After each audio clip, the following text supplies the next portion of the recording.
What is up, you sexy YouTube mother lovers? My name is Brandon Herrera, and I can already tell what you're thinking. Brandon, why are you holding this kind of AR looking thingamajig right here? Well, my friends, this is not actually an AR derivative. In fact, I would argue that it is actually an AK, and some might say it is even the Rolex of AKs.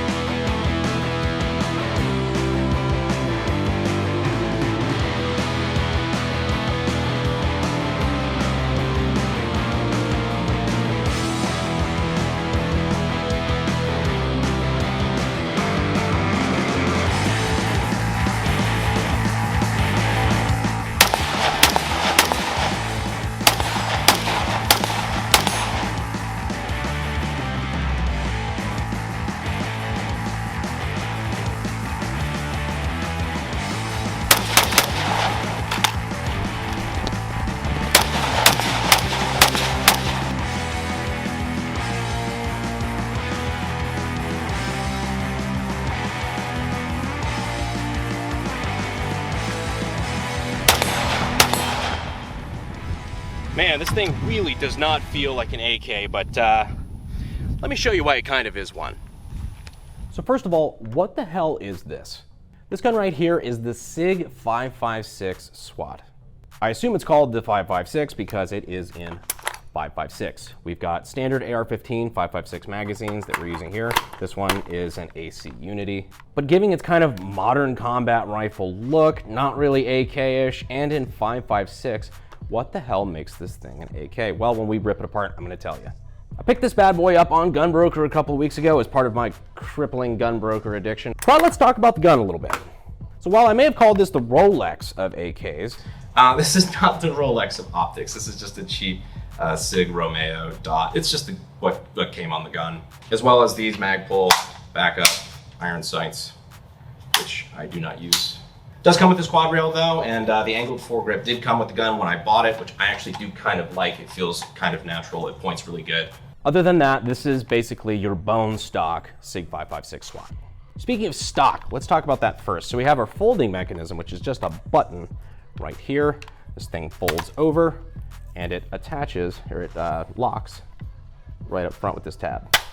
So simple as that, and there's no button or anything to release it. You just kind of have to rip it a little bit and it comes back off. You do have to rip it with a little bit of ass though, because it doesn't really want to come out. So if you just kind of get a little bit of an inertia start there, it's really not too bad at all.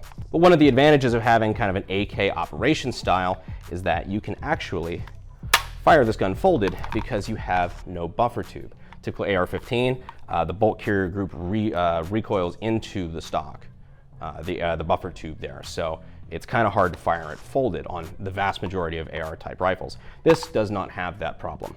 So as you can see here, with the stock folded, I still have full access to the charging handle up top, so I can rack around, knock her off safety, and still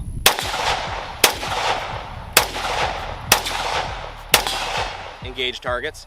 Obviously, you're not going to be nearly as accurate because, of course, you don't have a stock on it, so you're still just kind of holding your new super long-barreled SIG pistol out at arm's length. But it's especially helpful if you're like in a vehicle or something like that, and you don't have the ability or the time to whip out your stock. You can still lay down some hatred. But yeah, after you've been able to at least scare the shit out of the threat, you just pop your stock open, and then you can engage for real. Got an ambi selector here, so it's just kind of linked through on both sides.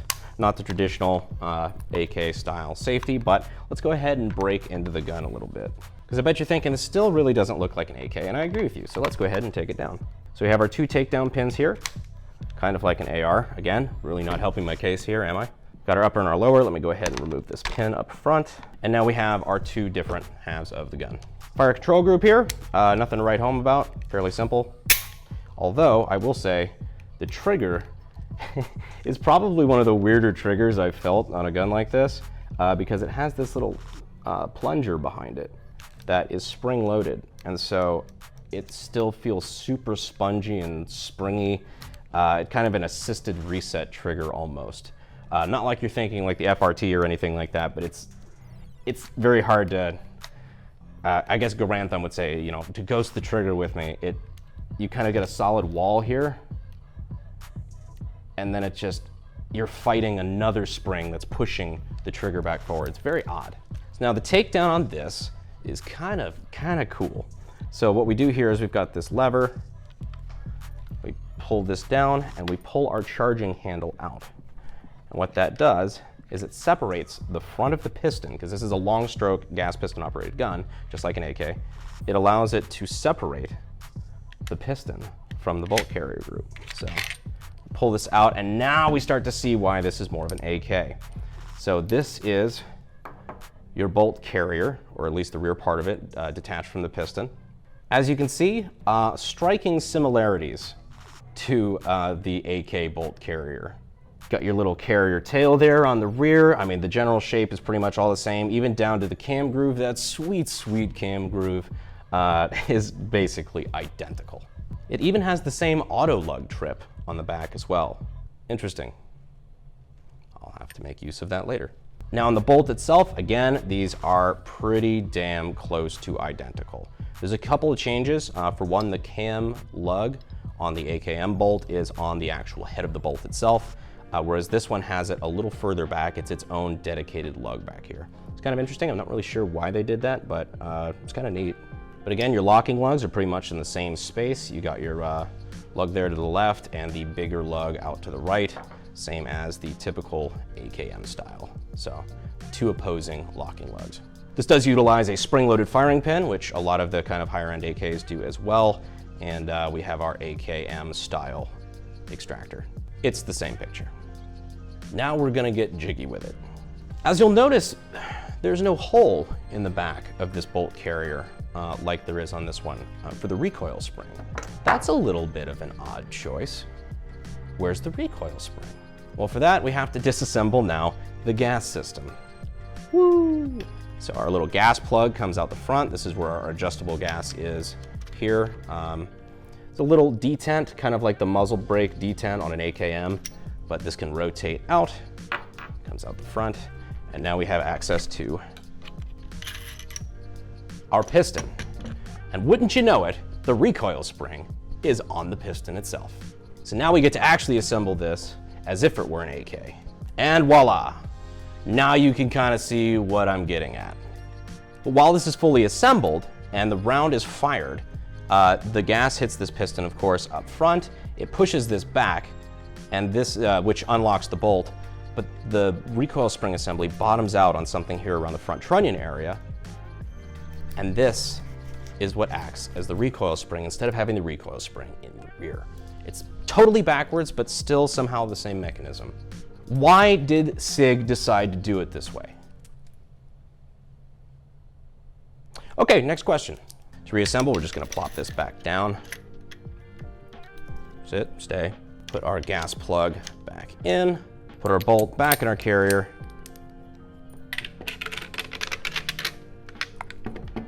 Reinsert our charging handle.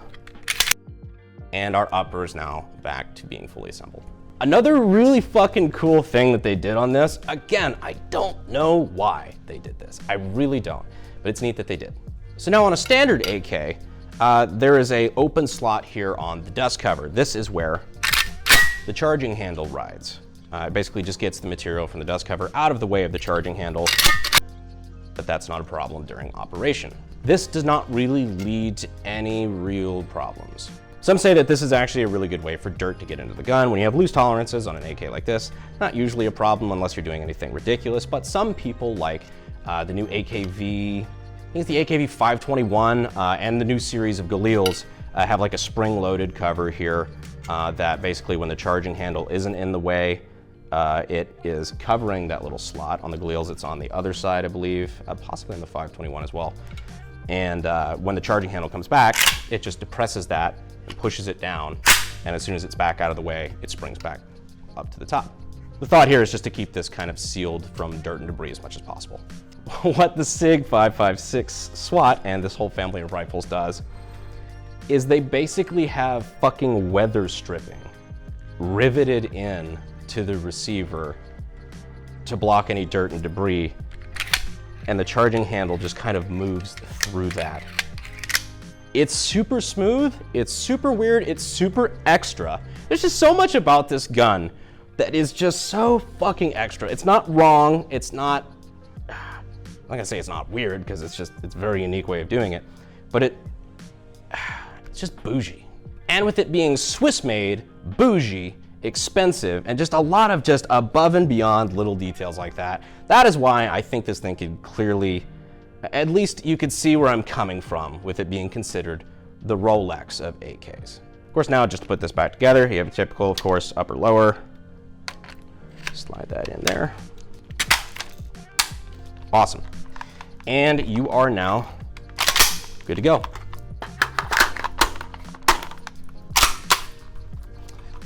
That's also a feature as well. Kind of forgot about that. It has a last round bolt hold open, and on the side you can see it has a bolt release. It's all around a lot of modern AR style features. You've got the AR-15 caliber, the AR-15 magazines. So I would consider this a lot of the benefits of running an AR-15 as far as ergonomics, caliber, everything. All the reasons you would want to run this in the US with, in my personal humble opinion, some of the benefits of running an AK operating system. Because on the inside, truly, this thing is a child of the AK. That's enough of my nerdy glue sniffing corner. Let's get back out to the range. Just because I feel like we have to at this point, or it's bad luck. White Claw penetration test, this time natural lime. Now I know there's some natural lime apologists among you, and I just won't fucking stand for it. Day 419 of needing to be sponsored by White Claw.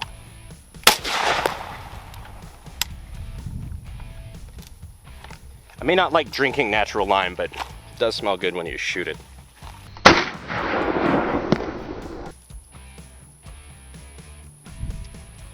Well, I'm no doctor, but don't think he's gonna make it.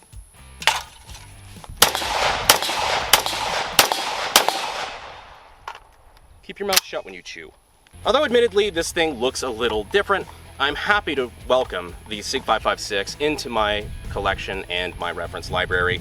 And I think I speak on behalf of the AK community when I say that we welcome this as the adopted cousin to the extended AK family.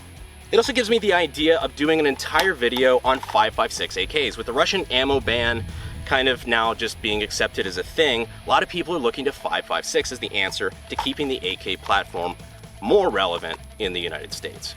If that's something you guys would like to see, let me know down in the comments. I appreciate you guys watching to the end, and as always, I'll see you sexy YouTube mother lovers in the next video. Thanks.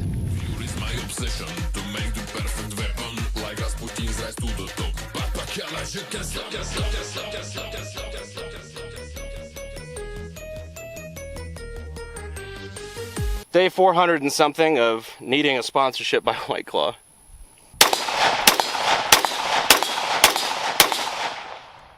Keep your mouth shut when you chew. God damn.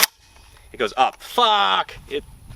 Although it's a little odd, I'll admit, I am happy to welcome the SIG 556 into my collection, and I think I speak for the AK community to say we accept it as the, adopted cousin from Europe. I mean, aren't they all? Yeah, kind of, but sure, it might be a little different looking, but I am happy to welcome the SIG 556 into my collection. I think I speak on behalf of all AK guys out there when I say we are happy to welcome this as the adopted extended cousin. Ah, fuck. Welcome this to the family as the adopted. Welcome this as the adopted cousin to the extended AK family. That's what it was. Although admittedly it does look a little different, I'm happy to welcome the SIG 556 into my collection and my reference library.